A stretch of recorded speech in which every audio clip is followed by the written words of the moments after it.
Welcome, everyone. All right. What do we got going on, Mr. Manager? Mayor, we have proclamation and then one person on the public agenda on page 1. Page 2, you've got an item of unfinished business. That's bringing back the public hearing for what's known as ICT 21, the redevelopment project at 21st Street and the Canal Route. This is for, it's a TIF plan and a development agreement that will be in front of you. The development of 1 million square feet of industrial space and creation of 400 new jobs over 10 years. Did you say how many jobs? 400 jobs. And those are direct jobs. There's an estimate on number of indirect jobs that would spin off from this project as well. Number 1 under new council business is a 90% tax abatement for CE Machine Company. They're involved in manufacturing parts for aerospace companies. So it's 25,000 addition, purchase of new equipment, $1.9 million capital investment, and the creation of 5 new employees. That's all I have on page 2. On page 3, number 2 is a change order for the Northwest Water Facility Project. It may seem strange that we're bringing a $70,000 change order for a $500 million project, but this is, if you remember, we have a guaranteed maximum price on this project. The steering committee, in reviewing the plans that have been prepared, expressed a concern about the restroom facilities in the administrative building and that they were not non-gender restrooms, so they've asked for a change order to go ahead and have new non-gender restrooms constructed in the building. So it was actually more than just gender neutral, it was also family. It was designed as just male and female and not Is our audio not working? Getting issue. People are complaining about the audio not working. I don't know. Okay. Sorry. I mean, it's working in here. Yeah, I can hear it in here, Yeah. but yeah. So it was more than just non-gender specific. It was being able to have a family bathroom because the facility does have meeting room space. Yes, there's staff in the building, but for the general public that would use that building going forward into the future, because this is a generational building, we felt like it needed to have a family bathroom. I'm a little hesitant on the $70,000 price tag. That seems pretty heavy for a bathroom remodel, but I guess they know what they're doing. We haven't, the screening committee did not see any alternates. We're just seeing 70 grand as the price tag. Right, and I know they looked at alternates. Gary, are you on? Or Alan? Mr. Manager, I'm Yeah. on. Yes, sir. Yeah. Alan, can you address what goes into, why this is a $70,000 change? Yes, sir. We worked through the architect that works for the Wichita Water Partners, and there were some structural changes with the walls and what have you. There's some plumbing changes, and then there was the what they added costs on for getting the plans reviewed because it was a material change. And they itemized it out. The numbers do seem high, but that is the lowest alternative that they could provide to us. They had some more expensive alternatives, so we selected the least expensive. Will that be part of the presentation on Tuesday, those alternates, or maybe the screening committee can see them as well? I don't have those in my current presentation, but I will round those up and make sure that they're available. Thank you. Thank you, Alan. Number 3 is a hotel contract for lodging and meals associated with our alcohol intervention education classes. That's required for first-time offenders under DUI. Number 4 is an agreement with the Kansas Housing Resource Corporation to transfer $15 million to our WERAP program for emergency rent assistance. How much was that? I'm sorry, how much? 15 million? 15 mil? Yes. And that needs to be spent by September 30th. Bob, Bob, I think the audio issues are with you. I don't know if it's your mask or where the mic is, but that's what Really? people are. Okay, I thought I heard it pretty well in here, but, Yeah, we can. Just- Okay. So just to The make- pop-ups keep coming up. Just on for my- clarification, as the manager, it's always with you Sorry. is the issue when it comes to, no, it's, Yeah. I don't think it's a microphone. We'll try. Okay. Use your inside voice. Outside voice. Sorry. Outside. Okay. Number 5 is CARES Act funding for a grant to United Way for a vaccination incentive program for homeless individuals. It's a $50,000 grant. It would help not only pay for the labor involved in the program, but also for gift cards, $30 gift cards for each individual that gets vaccinated. Those gift cards can be used for food and hygiene items. Number 6 is your annual Community Services Block Grant application. The council report outlines the recommendations for the use of CSBG in 2022. Number 7 is an extension of the tow truck or wrecker licenses. They are set to expire on February 28th. We're working with the wrecker services right now about renewal of the program, reviewing bids, and also looking at possible ordinance changes. We need time to work with them through that, so we're recommending to you that you extend their licenses through May 1st. Have the discussions been, are they discussing with the operators, or what's the status here? We have received proposals for continuation of the wrecker services. We're reviewing those. They've had one meeting, I think, with the wrecker services. We still have work to do. And so when we bring something forward on ordinance, it will be we'll bring their proposals forward as well as a change in ordinance, and it will be after we negotiate and get an agreement with the wreckers. So is our current agreements expiring or something? I'm Yes. trying to, okay. Yeah, the I'm trying to figure out licenses, what's prompting yeah, the licenses change. expire February 28th, and the program expires then, so we're just extending it to May 1. How long has that program been going? Oh, wow. We've had it ever since I've been here, and I'm sure much longer than that. The council has changed it over the period I of remember time. a couple years ago, we did some major changes. Correct, right. That's why I was just. Yeah, and I don't want to spring any major changes on you until after we were in Appreciate agreement with the that. wrecker companies. We get a lot of input on these. Yeah, yes. Yeah. All right, that's all I have on page 3.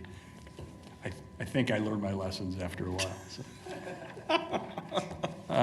Page 4, I do not have anything other than the council member agenda, or the council agenda will be revised in your final agenda to reflect receiving and filing the task force minutes. Right now, they're showing in consent under boards and commissions, and we figured you'd want to see it, and if you wanted to comment on it, you could do that under council agenda. So those will automatically be on your council agenda in the future.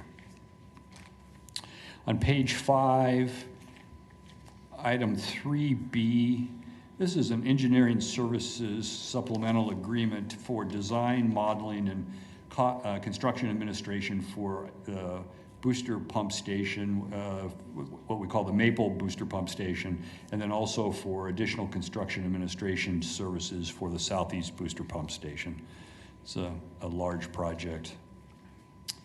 That's all I have on page 5. Page 6, we're asking for approval of the sale of a city-owned parcel, 5.2 acres located near the airport. You declared this surplus back in 2019. We've received, I believe, at least 2 proposals for this property.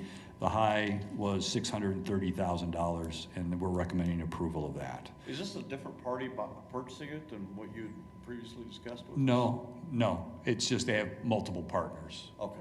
Yep. Okay. And they also own an adjacent parcel, so they want to develop the 2 parcels together. Okay, good. That's all I have on page 6. Page 7, 12, number 12, down towards the bottom. This is just a continuation of our contract with Guild Group for RAD support through February 28th of 23. As you know, it's been long time coming in terms of moving forward with RAD, and we'll need their support services. There's no additional cost associated with this. Mr. Mayor, that's all I have. Is there any questions for the manager? I do, thank you. course. Bob, could you go back to page 3, item 5 for me for a moment? And I have not thoroughly enjoyed the agenda item yet, the green sheet, but you mentioned the gift cards for $30 for homeless who get vaccinated, and you said they're gonna go for food and hygiene items? Yes. Where will the gift cards go to, and how will we ensure that that's the case? Right. I anticipated there'd be a question like that. Sally? Thank you, Sally. Yeah. I'm sorry, that came through very garbled. I couldn't understand the question. Sure, I'm sorry, Sally. I was just curious, this is Becky. Could, on the agenda item regarding the vaccination incentive program for the homelessness, and it says that they're gonna be given $30 gift cards, and the manager indicated that those would be used for food and hygiene products. Where are the gift cards gonna go to, and how can we ensure that that's what they're gonna be used for? Thank you. Well, obviously, we're going to be purchasing them, or actually United Way is going to be purchasing them. They've talked about Dillon's and QT because those are areas that people experiencing homelessness can actually get to that have those type of products. But there's nothing, I can't go in and guarantee that they're going to, not purchase candy or alcohol with them. We would just have no way to be able to do that. Okay, thank you. All right, any other questions? We'll talk some more about that. Yeah. I have some issues with that. Probably better have some more discussion. Yeah, that was gonna We'll- need a we'll talk little more more about that. talk. Yep.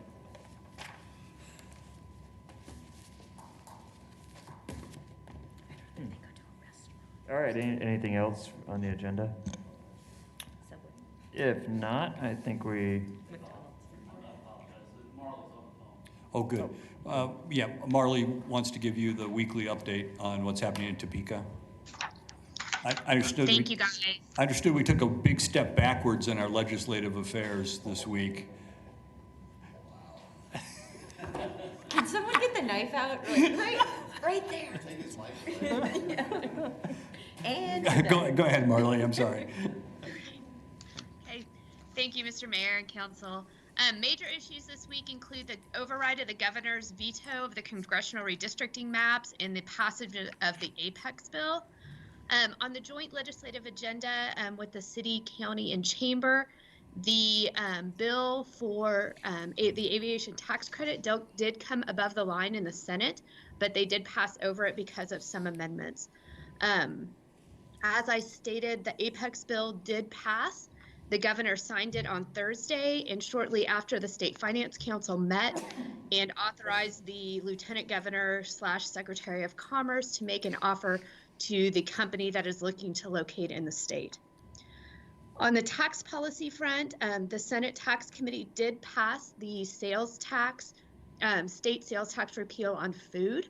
They did also add the state sales tax repeal on certain utilities. That's only the state portion. The local portion is still able to be assessed on both of those items. There were some other bills that were added, including delivery charges and a sales tax exemption for movie tickets and concession sales. They did delay the sales tax on food reduction to January 1st, 2024. There was a broadband deployment bill that was heard in the House Tax Committee this week. It provides a state sales and use tax refund on the sale of property used to access internet and broadband services. Broadband companies are supportive of this measure to help them build out their broadband network. Water policy, the major water rewrite bill that we have been waiting for all session is out. It's House Bill 2686. It is almost a 300-page bill, and it was not out until late yesterday, so we're still kind of parsing through that bill. There will be hearings in the House Water Committee on Wednesday, Thursday, and Friday of next week. Automated license plate readers was up this week in the Senate Judiciary Committee. This supports the open records requests for these automated license plate readers. WPD did testify in favor of this bill. On gaming, Senate Bill 404, which authorizes a vote in Sedgwick County, is scheduled for a hearing in the Senate Federal and State Affairs Committee next week. And then finally, a new bill is out, Senate Bill 493, that prohibits cities and counties from regulating plastics and other containers designed for the consumption, transportation, or protection of merchandise, food, or beverage. That bill will be heard in the Senate Commerce Committee next week. And with that, I'll be happy to answer any questions. Looks like there's no questions. Thanks a lot, Marley.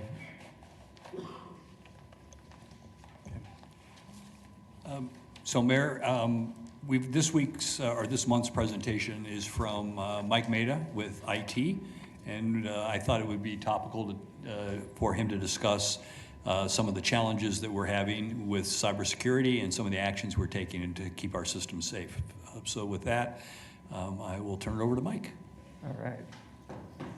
Morning, Welcome. Mayor, council members. I have the opportunity to get in front of you on a regular basis, so this should be interesting. This morning I'm going to talk to you about a comprehensive guide to being hack-proof. Full transparency, there's no such thing. What I'm going to walk through this morning is a little bit about what the data is telling us, what vendors are telling us, how we're responding to that, and then some practical steps. Of course, vendors are telling us all we need to do is just spend a lot of money, buy a lot of stuff. I had to put acronyms on here because I know that IT people love acronyms and no one else does. But you look at cybersecurity challenges, like peeling an onion. There's a lot of different layers to it. SIMs, EDR, MDRs, all these detection type systems. You can imagine the cost of these systems. I mean, they're extensive. The reality is we still, and I hate to tell you this, and I wasn't really sure when Bob wanted me to do this on a Friday, because then you all have Saturday and Sunday to think about what I talked to you about. But the idea is we really get hacked every day. The issue is we can limit that to a single PC, and they're small.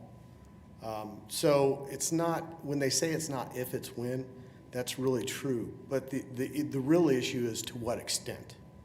I'll have a little bit later some indications of what's happened in Joplin, what's happened in Tulsa, some of our peer cities that have had some instances, and we have as well in 2013. So when I say not if, when, that's very true. Biggest threat is still the human element. People walking in like I did this morning with a jump drive, plug it in. As soon as you plug that in, we have no way of knowing where that jump drive's been. But what we do is we scan it every time you put it in. MFA, you all are aware of that. We rolled out Duo across the organization. Again, later I'll show you the value of that in another organization. We're seeing the value of that here as well. On this particular slide, what I really like to talk to you about is zero trust and what that means. Where we were in the past was kind of the castle and moat form of security, where we raise a drawbridge, we're safe. Because of work from home, cloud instances, the advancements of technologies, that security model does not work anymore. So what we've done is we moved to zero trust. And what that really means from your perspective is we believe that anything that's plugged in, anyone that gets on our network is a bad actor. So we expect that. And that's what that whole zero trust model means. There's about 20 different pieces to that. We're looking probably at the top 5 right now to address those in our environment. Here's the scare slide that I'm sure you all were waiting for, that you expected. Cyber attacks against organizations increased, averaged 50% in 21 compared to 2020. Those are going up as well in 2022. COVID, big issue. Not specifically COVID, but the reactions of businesses to COVID. And you've probably heard the term digital transformation. That's where a lot of small businesses, medium-sized, our business, have moved to digital. And that advancement to digital in a short period of time has created gaps. I'm sure you're also aware that we have nation states that attack us on a regular basis. We're being warned now by both NSA, FBI, and various three-letter federal agencies to expect Russian attacks based on what's going on or what could occur in response to what's going on in Ukraine. So thousands of attacks that happen every day, right? 1,650 weekly attacks, education and research. So 4,000 cyber attacks every day, 170 every hour, so 3 every minute. So just during this conversation, we've probably been attacked 12 to 15 times, which is, you know, the point of this is not that everyone runs off scared, but it is to give you a sense of the levels of security today and the nature of attacks. Some of you know I was the co-chair for the cyber task force for the state of Kansas. Part of that was the reason is that you have so many attacks and so many people believe, like smaller cities like Derby and Goddard, well, they're not after us, right? We're too small. We don't have anything they want. Well, the difference today is these are not people generally, they're bots. Bots don't care. Bots are looking for, right, whatever they can find, wherever they can find it. So that's where it is not only municipalities, large and small, but small and large and medium-sized businesses. So that was in the task force, one of our focuses was whole of state. So we could look at not just government entities, but the businesses in the state as well. Because this plays a big part where you have mom and pop businesses that don't understand, right, what cybersecurity can do to their business. In many cases, it can put them out of business quickly. So this is just a slide that kind of gives you an idea of what's going on in this particular sector. Tulsa, they were down for weeks because of a cyber incident.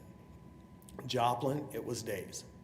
So what I'm just trying to tell you there is usually it's a matter of the extent to which you can get back to normal and the co-op plans and the DR plans that you have in place, right, to get your data back and get back to operational status. After 4 months, Google account attacks dropped in half after they did MFA. So that just gives you an idea of the effectiveness of one piece of technology that can be employed, that we have employed. One of the things I want you to focus on is that middle, and those are Chief Information Security Officers, when I say CISOs. Staying ahead of attackers is a constant battle, and the cost is unsustainable.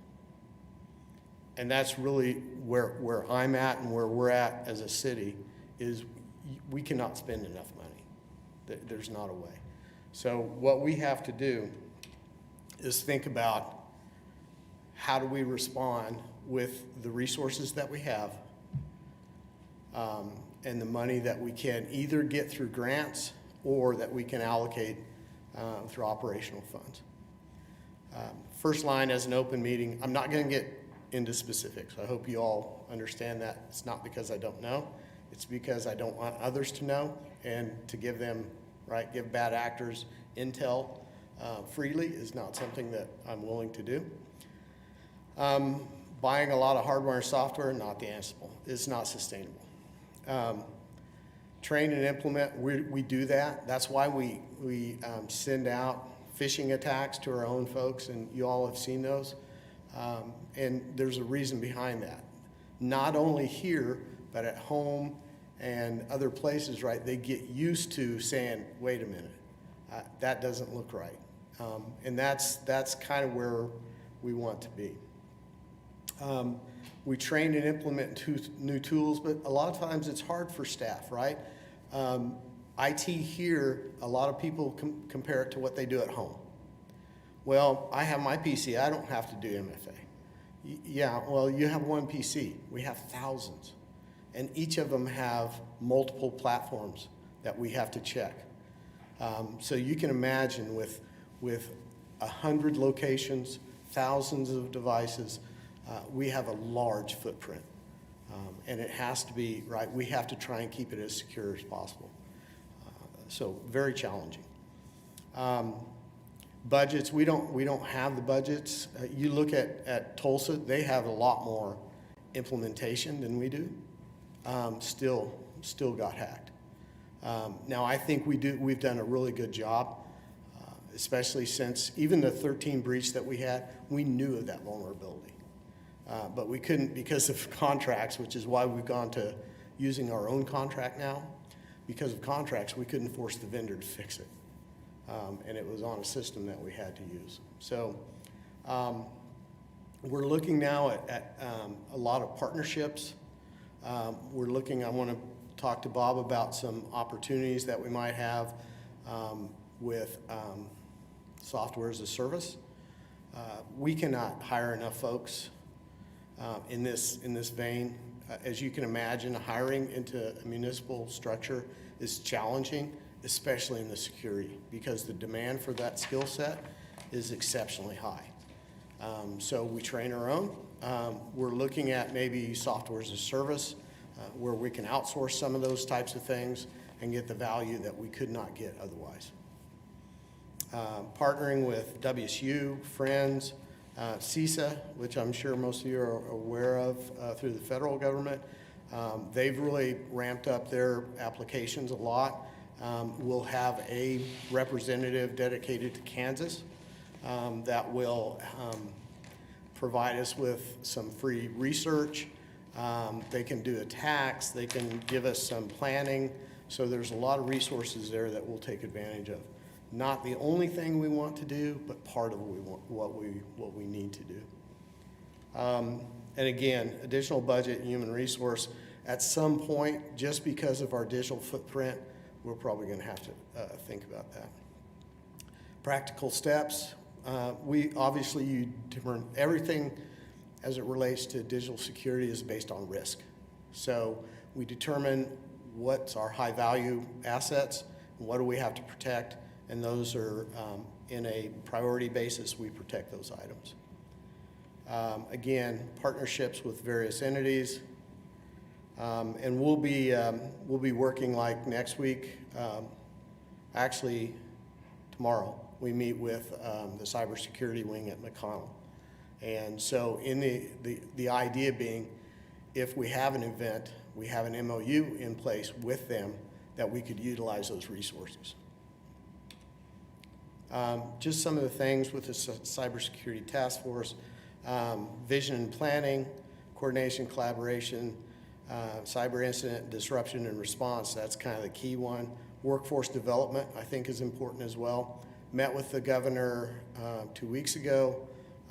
They are looking at putting a structure in place to support this task force, which I think is really exciting. It depends on what that structure looks like, either a state entity or a private sector entity in combination, probably a 501 or that type of entity.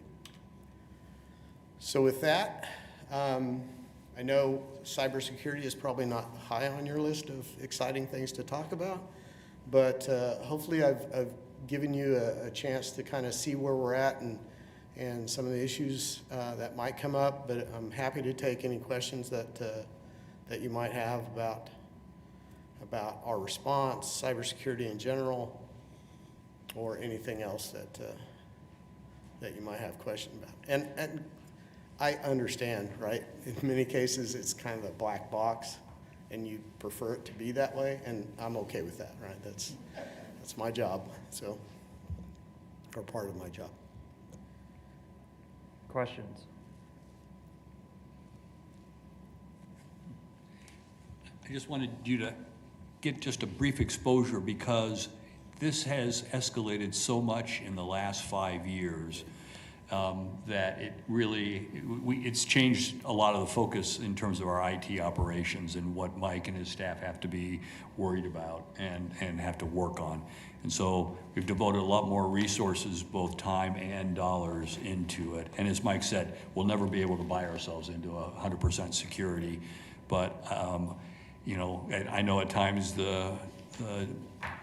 Duo can be a little, annoying or difficult to work through, but the 40% reduction that Google talked about is so important, that it really does help save our system. And you think about the damage that one single, flash drive could cause to our system, or, an unauthorized user. It's, yeah. We're pretty used to two-factor authentication, and it's a Friday, next week, I think we're kind of used to that. Well, I appreciate the effort. I also want to recognize and thank Mike for taking a leadership role at the state level.